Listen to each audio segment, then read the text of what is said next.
Hello boys and girls, welcome to another edition of Cocktail Quibi with Bootleg Greg. I guess the word on the street is that you kind of like what I'm doing in these videos and you would like to see more. And of course, being in the service industry, I have to oblige. So I just want to say thank you so much on all your comments and all your reactions on the first video. It's been amazing. I also want to take this time to thank someone who's been doing tremendous work in the industry. If you're in South Florida, you should know exactly who I'm talking about. I'm talking about Renee Corbell Quinn. I want to give you just a round of applause, Renee, for what you've been doing, standing up in the industry, standing up for bartenders. You don't even own a restaurant, and she's just a fan of the business, and she's just been doing amazing work trying to get bartenders paid, trying to get people to donate, raising money. Hey, thank you so much. Thank you. Okay, so I want to talk to my bartenders, right? Aspiring bartenders, right?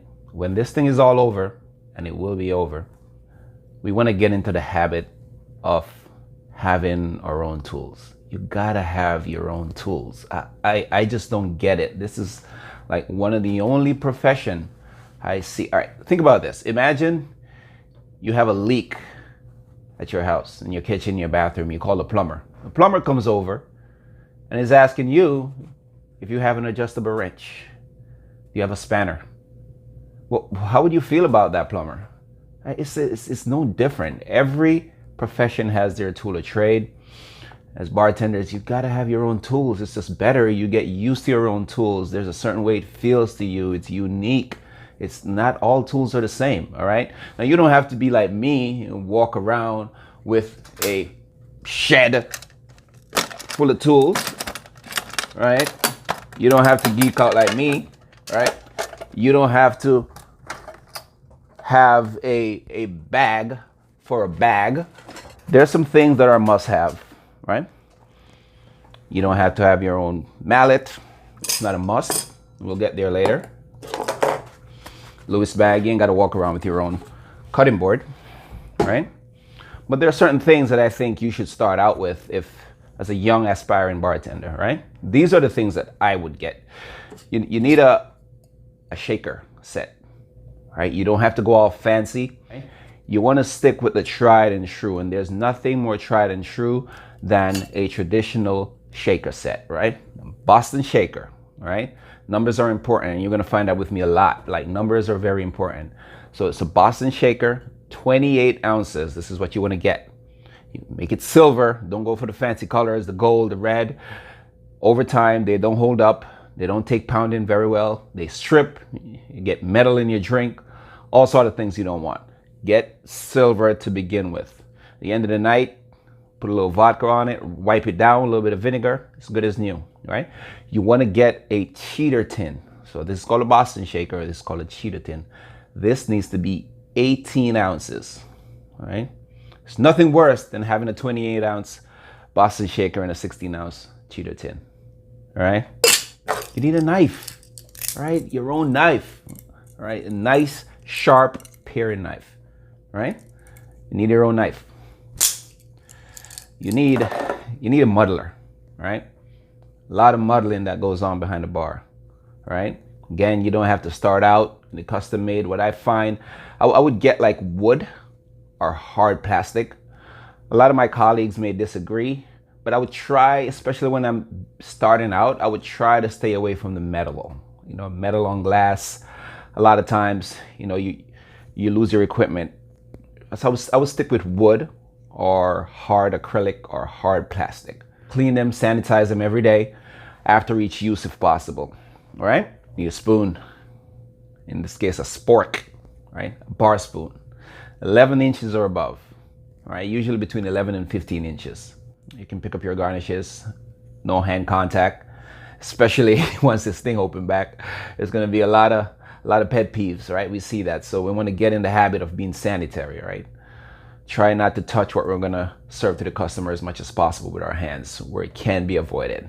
All right, and then lastly, you need a mixing beaker, right? A nice solid mixing beaker. You want to go between 500 and 800 milliliters, right? That's a sweet spot. 750, 800 preferably. But you want to stay away from anything below 500 milliliters. It's kind of hard to make more than one cocktail in there when it's smaller than 500, all right? So your tool, guys, don't forget, I would start out with a 18-ounce cheater tin, a 28-ounce Boston shaker, a nice wooden or hard plastic or acrylic muddler, bar spoon, a nice sharp knife, and a mixing beaker. All right, part two. I'm talking to my patrons, my most esteemed guests. I want to give a shout out to Hector Luna. If you're listening to this, miss you, brother. Anyway, all right. A little insider trading, a little bit of stock tip, right? Know what to order where. Make sense? Restaurants in a whole, especially on the food side, have usually been very specific. So with the food, you kind of have a general idea before you walk in what you're going to be getting. It usually hasn't been that way with beverage. But we're seeing that more and more. Bars are becoming more specific, right? We have gin bars, rum bars, and cocktail bars, and wine bars. And hey, you know, if you go into a bar that serves a ton of beer, they might have other things, but that's their specialty, right? So you walk in there, hey, I feel pretty comfortable getting a beer here, right? Because I'm at Funky Buddha, I'm at a brewery, right? So you got to know the type of bar you're at, and in knowing that, you will be better served in not being disappointed when you order a specific drink, right? For instance, and I'm a name drop right throughout this video, right? I would feel very comfortable going to Stage and ordering a gin cocktail because, hey, gin takes up a large part of their inventory. I would feel comfortable in going to Death and Glory and have the bartenders geek out because they know what they're doing and they're specialists in that aspect, right? So know what to order where. Don't go to a beer bar and expect to get a good martini or that sort of thing, right? You just very well may. I'm not saying it's impossible, but it's difficult, right? So stock tip, here are some cues. If I walk into a bar and I'm looking around and I see the white vermouth on the back shelf with a pour spout in it, I'm saying to myself, that's probably not white vermouth anymore. That's probably vinegar. And you put that in a martini, right? If you look around and the garnishes look like they're extras from The Walking Dead, I would have a beer, all right? All right, thank you. So that's it. Know what to order where. Know the cues, know how to read the tea leaves. Cheers. You're welcome. All right, boys and girls, ready? It's recipe time. All right. And again, nothing out of space. We're going to make this so simple. Like more times than not, you can do it sitting down. All right? So here goes. That's good, Frank. And I'm not going to tell you what I'm drinking. Any liquor companies out there? Cuff, this might be a plug for you. I'm just saying. All right. So let's go. Today we're going to be making simple syrup. And I think it's called simple syrup because it's so simple to mess up and so many people do it. All right. And I know all my mixologist friends are saying out there, oh, but there are different versions of simple syrup. There's light simple where you use 1 part sugar and 2 part water. Or there's heavy simple where you use 2 part sugar, 1 part water. We're talking about simple syrup, right? We're not going to complicate it. Simple syrup, right?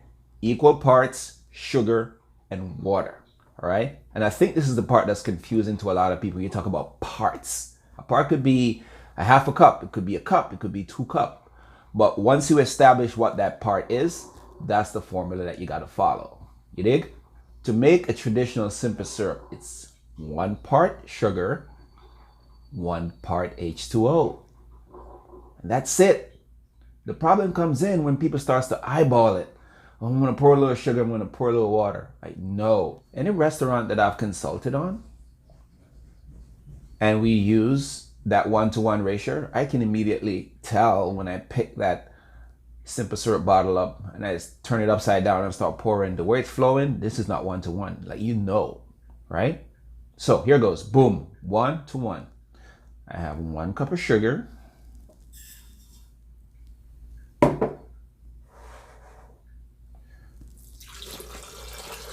I have a cup of water. That's it. That's how simple it is. Now all you gotta do, stir, baby.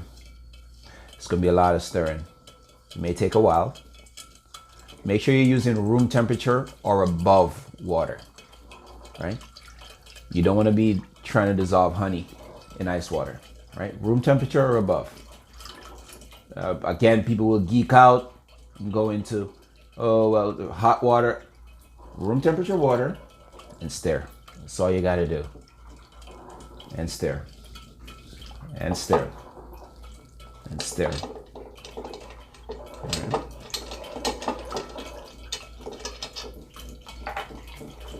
I'm gonna sip and stir.